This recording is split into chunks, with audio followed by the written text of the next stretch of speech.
Bonjour, je m'appelle Aurélie, je suis le GPS de Camping Car TV. Bonjour Aurélie, bonjour les télénautes curieux, généreux et respectueux.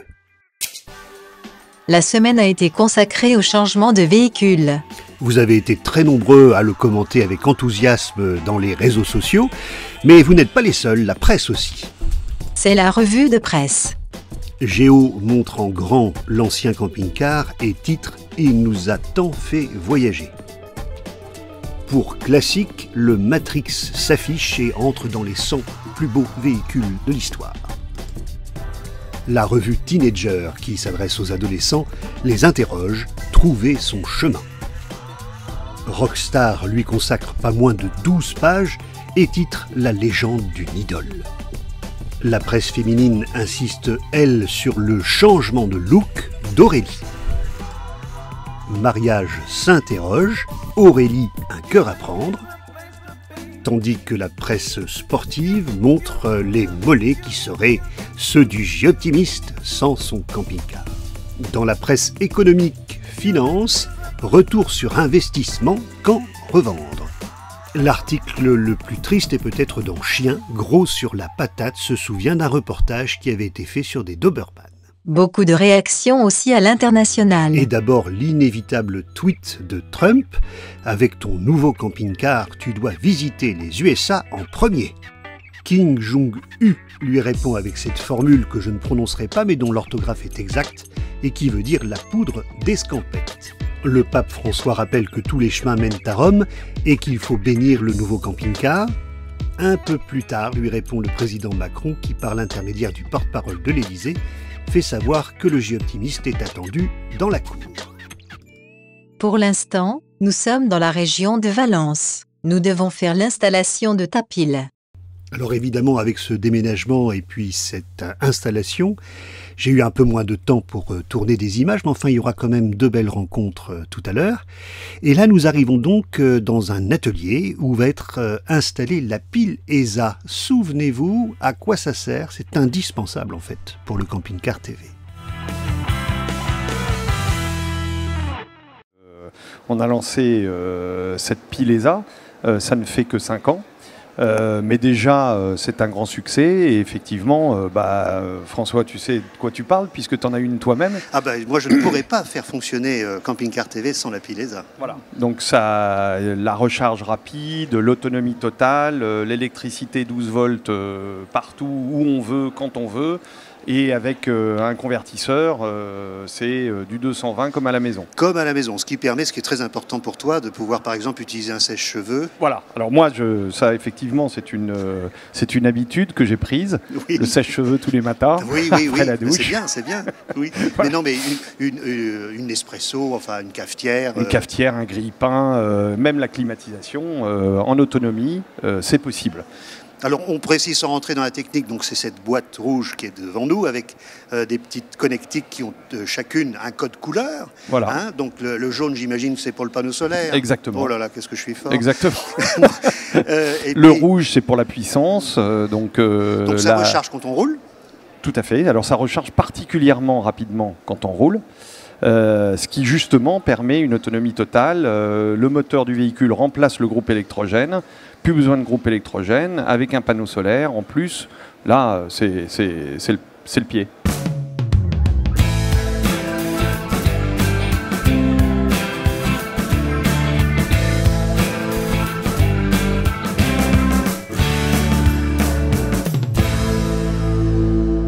Et voilà comment nous avons ensuite passé la nuit dans une étape France Passion. Elle se trouve au pied du Vercors, une région où nous reviendrons quand nous aurons plus de temps, mais où, je vous l'ai dit, nous avons fait une belle rencontre. Bonjour J-Optimiste. Et donc je suis content d'être chez toi, dans cette petite roulotte, toute cosy, toute mignonne, et tu proposes aux gens de venir dormir là, alors? Voilà, donc l'idée nous est venue il y a 2 ans à peu près, que les gens soient heureux de venir chez nous, et aussi pouvoir vendre un peu nos produits du terroir, quoi, en fait. Hein. Alors, une roulotte, c'est un peu l'ancêtre du camping-car. Voilà, on peut le voir comme ça, parce que c'est vrai que quand on regarde comment c'est fait, ça rappelle un peu le camping-car de l'époque, quoi, en fait. Hein. Une 2 chevaux, qui tractait à l'avant. Voilà, en gros, c'est ça, ouais. Et c'est un menuisier du coin qui restaure ça? Comment tu fais ça? Voilà, alors c'est un roulotier de Valence, hein, c'est son métier. Hein. Donc voilà, donc on a vu un petit peu les plans ensemble, on a vu comment on pouvait faire pour dire que ça rende la roulotte chaleureuse et agréable et elle est quand même assez appréciée dans l'ensemble. Hein. Alors un petit coin cuisine, une petite table, des lits pour les enfants, un grand lit pour les parents, et puis cette salle de bain qui est très belle. Voilà, il y a tout ce qu'il faut pour passer une nuit, 2 nuits ou une petite semaine sympathique dans notre belle région, quoi. Hein. Et les camping-caristes, tu les aimes bien parce que tu aimes bien le camping-car, toi? Oui, alors quelque part, je veux dire, je suis un ancien camping-cariste, même si je ne suis pas encore à la retraite. 46 ans. 46 ans, voilà, oui. Et j'ai voulu garder un peu cette mentalité que j'ai beaucoup appréciée. Et donc du coup, on fait aussi un petit peu un camping à la ferme. Hein. Donc on est sur France Passion, on est sur notre site ou deux. Hein. On peut nous voir un petit peu de partout. Et il y a aussi des échos, des gens, des commentaires qui dans l'ensemble, je pense, sont assez satisfaits, quoi. Hein. Alors ils dorment à l'abri des cerisiers.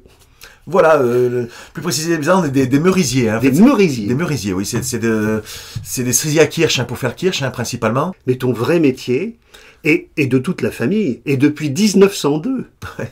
Oui, alors notre activité principale, c'est bien sûr la noix. Hein. On nous appelle les nuciculteurs, hein, le terme exact. Mais voilà, donc depuis la 4e génération, nous sommes nuciculteurs de père en fils.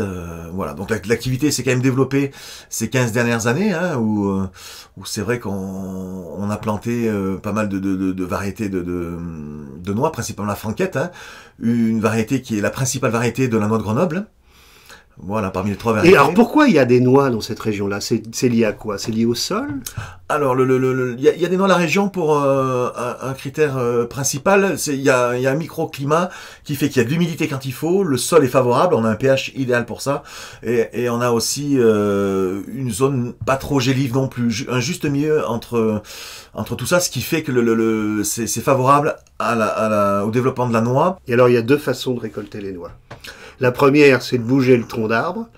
Et alors là, il y a un tracteur qui permet ça. Voilà, alors oui, il y a 2 façons de secouer les noyers, soit avec un secoueur latéral, avec un joystick, hein, un avancement hydraulique, où on serre l'arbre, il y a un excentrique qui fait une vibration.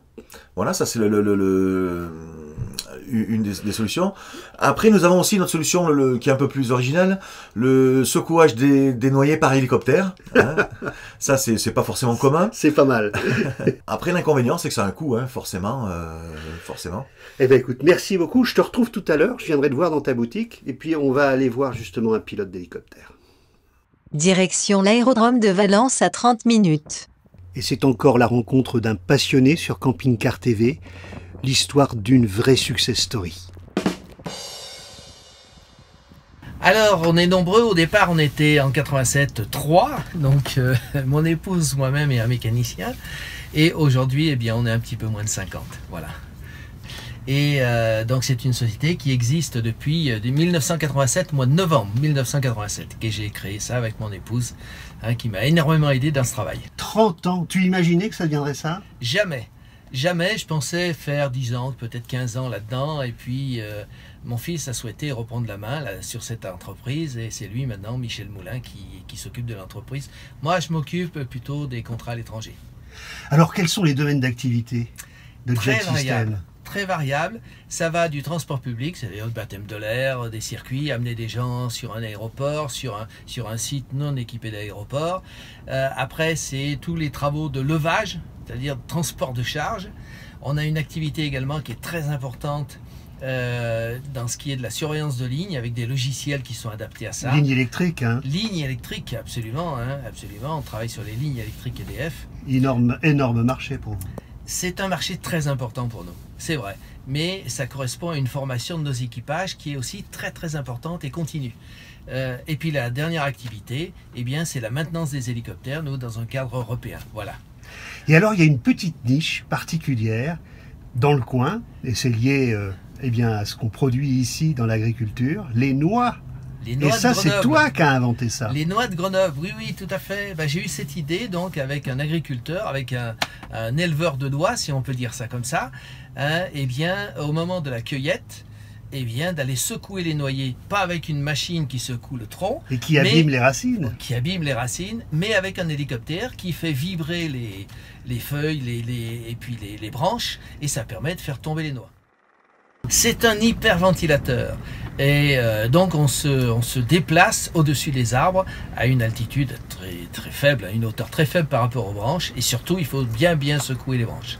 Et il faut être virtuose, hein, parce qu'un hélicoptère, ça se pilote. Tout à fait. Alors, le danger, c'est la proximité des obstacles, évidemment, mais bien souvent, il y a des lignes électriques au-dessus des arbres, donc il faut faire extrêmement attention à tout ça. Voilà. Comme promis, nous retournons à la boutique de Vercornois. Nous avons quitté Georges, que je remercie pour sa simplicité. On peut avoir une entreprise à Saint-Tropez, Porto Vecchio, Courchevel, dans tous les plus beaux coins de France, et puis savoir rester simple et accessible. Et s'il l'a fait, je crois que c'est en grande partie pour un ami camping-cariste à qui il sera content de donner le lien de cette émission. Alors vous, camping-cariste, si vous avez envie de faire un baptême de l'air, vous savez où aller. Jet System, à Valence.